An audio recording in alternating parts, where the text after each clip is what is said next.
Federalism, exposing the widely held but false beliefs.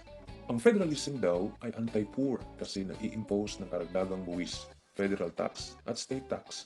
Ang form of government ay hindi dapat iugnay sa fiscal policy at taxation sa dahilang ang mga ito ay hiwalay na policy decisions ng government, whether ito ay under federalism or unitary. Sa katunayan, mas mababa ang tax rates ng maraming federalized countries kumpara sa mga neighboring countries nito na may unitary government.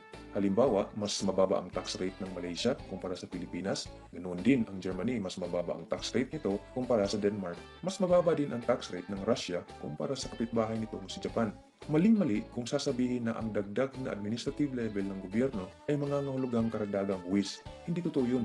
Sa katunayan, ang dagdag na administrative level, that is, ang state governments, ay mangangahulugan lamang na ang kabuuang tax revenues ay ibinabahagi sa pagitan ng federal at state governments. Dahil mas nailalapit sa mga constituents ang gobyerno under a federal form of government, tapos sabayan mo pa ng parliamentary system na may mahusay na accountability mechanism, nakasisiguro ka na alam mo kung saan papunta ang tax na binayad mo.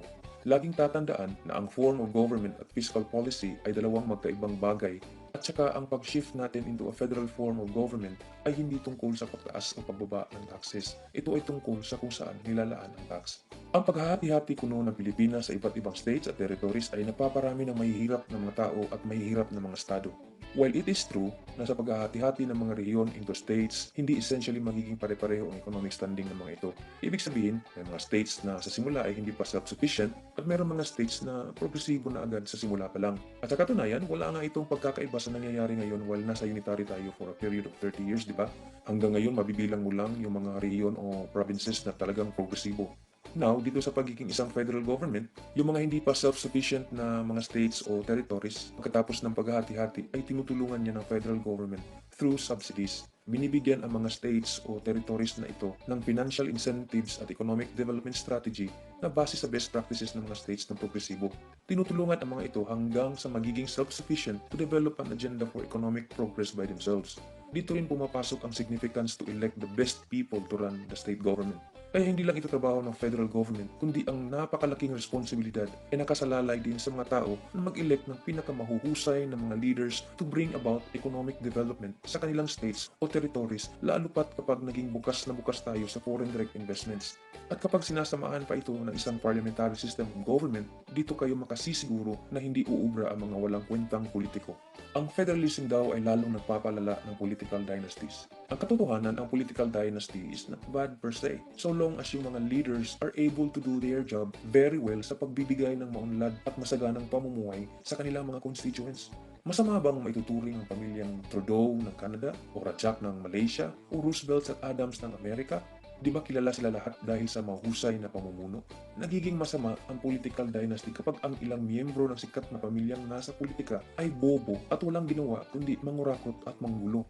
Kapag pinagsama natin ang federal form of government at parliamentary system, tingnan nyo lang kung may bobo pang kamag-anak ng sikat ang tatakbo kung malilitson lang sila all the time during debates in the parliamentary chambers. That's how you eliminate useless politicians. You Google Canadian, British or Australian parliament debates and you will see what I mean. Para matirang buhay ang partido sa parliamentary form of government, literally pinipili at sinasala ng bawat partido ang kanilang kandidato, or they will realize that popular but stupid candidates will soon spell the party's demise. Ang federalism daw ay nagkikreate ng dagdag na level of government. Dito nga pumapasok ang significance ng mga mag-frame ng constitution in the design of a new Philippines. Dapat ang mga ilalagay dyan ay yung mga walang pansariling interest.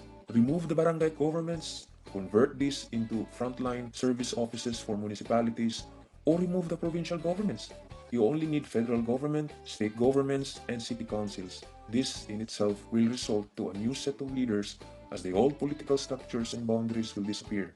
As it is, the Philippine system is already way too bureaucratic, too many levels, too much crap. The question to ask is what added value does too many tiers of government give in improving the lives of Filipinos? Kaya sa lahat ng mga Pilipino, magpapauto pa ba kayo sa mga politikong nagsasabing hindi pwede ang federalismo sa Pilipinas? Umunlad ba pamumuhay ninyo sa loob ng 30 taon o ang mga politiko lang ang yumayaman? Kanino kayo makikinig? Sa mga politikong iniisip ang pansariling interest? O sa mga taong may tunay na tapang at malasakit sa bayan? Economic liberalization plus evolving federalism plus parliamentary system equals prosperous Philippines. Maraming salamat po.